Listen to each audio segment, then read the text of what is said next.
Lichens की। तो lichens के हमने रिप्रोडक्शन के बारे में जाना और लाइकेंस के टाइप्स के बारे में जाना। आज बेसिकली हम लाइकेंस के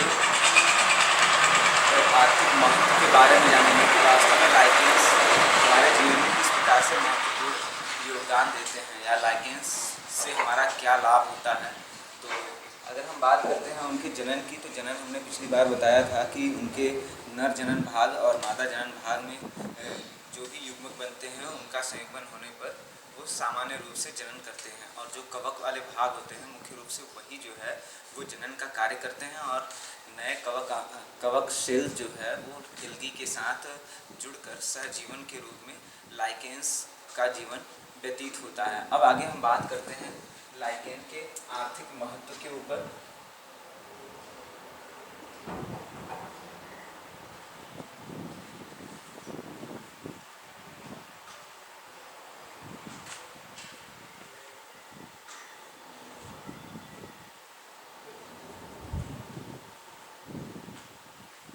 लाइकेन के आर्थिक महत्व में सबसे पहले हम ये बताना चाहेंगे कि इकोसिस्टम के अंतर्गत लाइकेन ही एकमात्र ऐसा पौधा है जो मृदा बनाने का काम करता है या मरुक्रमक इसको कहते हैं। अर्थात लाइकेन जो है चट्टानी इलाकों पर उगकर कवकांश जो है इनके अंदर से खास प्रकार के एसिड निकलते हैं या रसायन निकलते हैं जो चट्टान को अपघटित कर उसे मृदा के छोटे छोटे पार्टिकल्स के रूप में बदलने का काम करते हैं।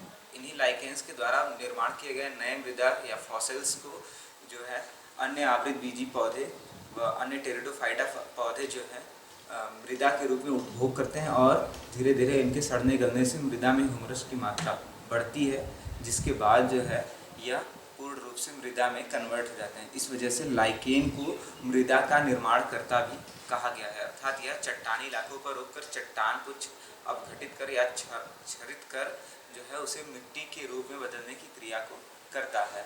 आगे हम बात करते हैं इसे मरुक्रमक के रूप में। पहला इसका कार्य हम लिख लेते हैं मरुक्रमक के रूप में। मरुक्रमक में मैंने बताया बच्चों वही आपको चट्टानों का क्षरण कर मृदा में परिवर्तित करना।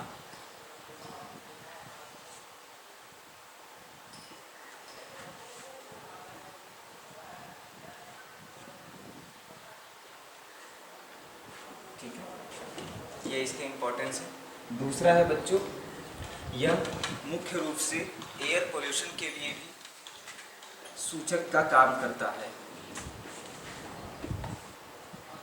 यानी वायु प्रदूषण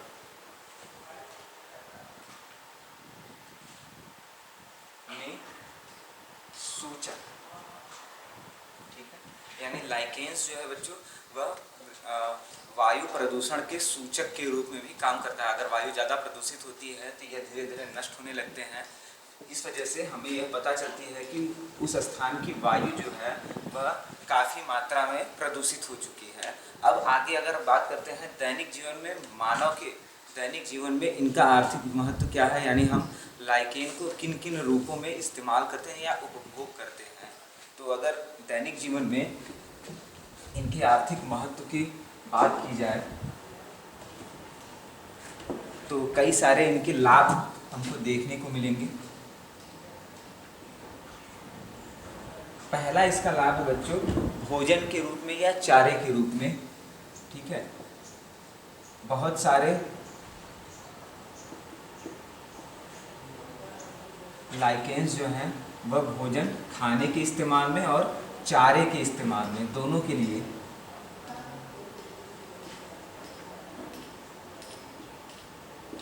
किया जाता है, जिसके अंतर्गत चारे यानी पशुओं के चारे के रूप में भी हम कई प्रकार के लाइकेंस का उपभोग करते हैं। फॉर एग्जाम्पल के लिए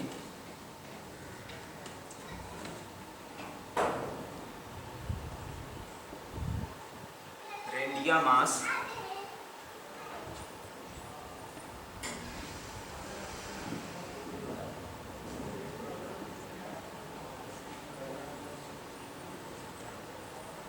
रेंडिया मास एक ऐसा लाइकेन है बच्चों जिसका उपभोग अधिक से अधिक चारे के रूप में किया जाता है। पशुओं के चारे के रूप में इसका बहुत ज़्यादा उपभोग किया जाता है और काफ़ी लाभप्रद भी होता है। अगर हम दूसरे लाभ के ऊपर बात करें तो दूसरा लाभ है हमारा दवा के रूप में।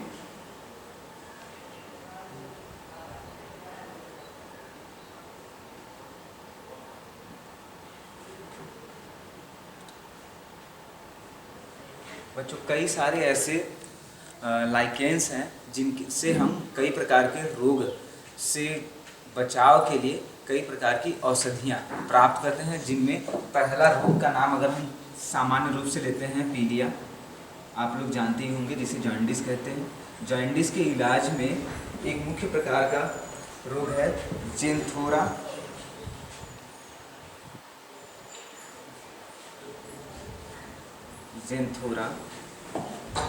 पैरेक्टिना।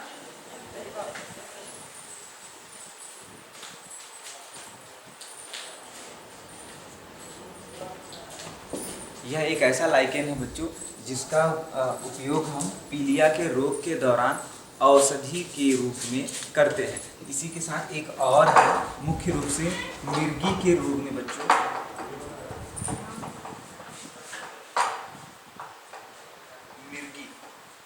मिर्गी के रोग में बच्चों परमेलिया नामक एक लाइकेन आता है, परमेलिया। इस लाइकेन का भी इस्तेमाल जो है मिर्गी के रोग के उपचार के रूप में किया जाता है। ठीक है बच्चों, आगे अगर हम बात करते हैं तो इसका एक और महत्वपूर्ण उपयोग है बच्चों रंग के रूप में, यानी कुछ ऐसे भी लाइकेन्स होते हैं जिनसे हम रंग प्राप्त करके रंगाई का काम कर सकते हैं या फिर लिटमस के कार्य के लिए भी इनका उपयोग किया जाता है। जैसे हम देख रहे हैं रंग बनाने में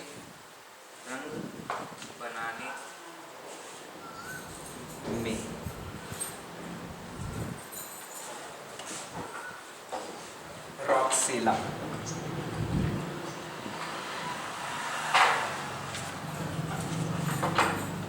रॉक्सेला है बच्चों, ऑर्किल है।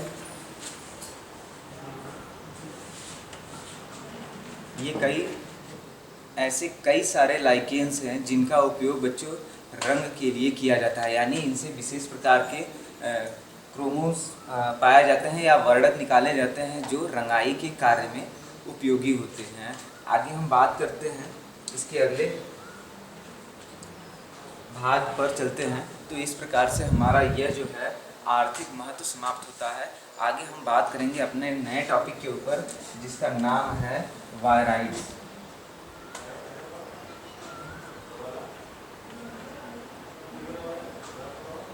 वायराइड्स क्या होता है बच्चों, और वायराइड्स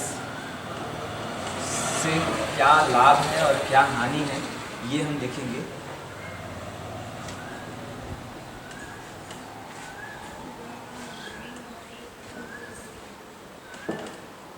तो अगर वायराइड्स की बात की जाए बच्चों,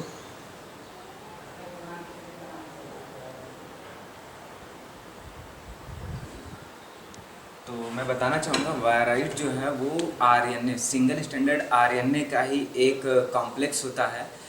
और इस आरएनए में लगभग 100 या उससे ज़्यादा के न्यूक्लियोटाइड्स जो हैं एक श्रेणी क्रम में लगे होते हैं या श्रृंखलाबद्ध होते हैं, जिसकी वजह से वायराइड्स का निर्माण होता है। इस आरएनए का यह आरएनए बिल्कुल ही नग्न प्रकार के होते हैं या एक झिल्ली से घिरे भी हो सकते हैं।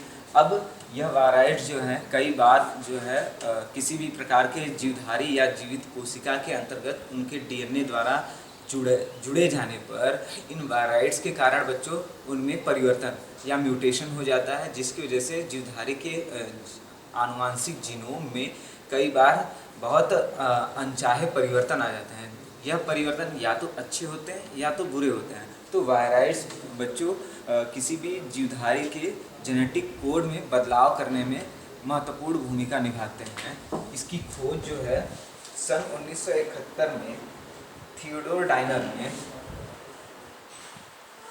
इसकी खोज 1971 में थियोडर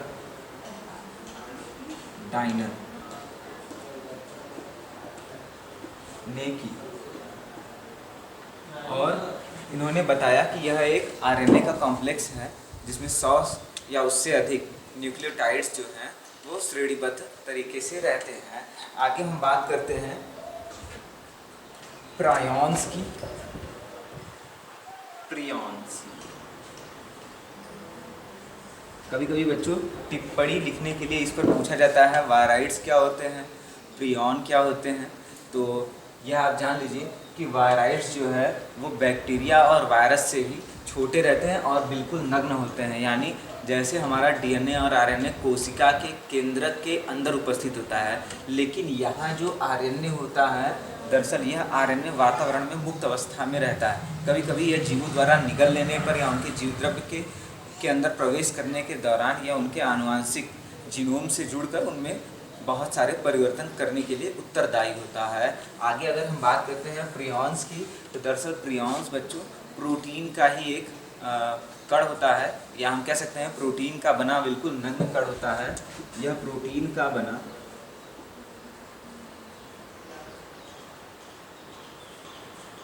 नग्न कण होता है, कह सकते हैं इसको हम नग्न कण होता है।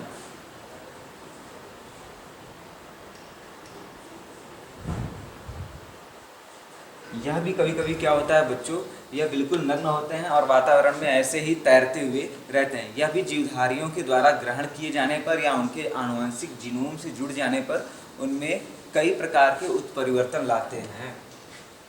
इसके अलावा बच्चों आप जानते ही हैं कि प्रोटीन मुख्य रूप से अमीनो एसिड्स का बना होता है, यानी एक प्रोटीन बनाने में लगभग 20 प्रकार के अमीनो एसिड्स चाहिए होते हैं। उसी प्रकार से प्रियॉन्स के अंतर्गत जो भी प्रोटीन होते हैं लगभग 250 प्रोटीन का युग्मक एक प्रियॉन्स के अंतर्गत आता है। ठीक है बच्चों, यह इसकी कुछ प्रमुख विशेषता है। 250 अमीनो एसिड्स 250 अमीनो एसिड्स बच्चों मिलकर प्रियॉन्स के एक युग्म को बनाते हैं। ठीक है, इस प्रकार से यह जो है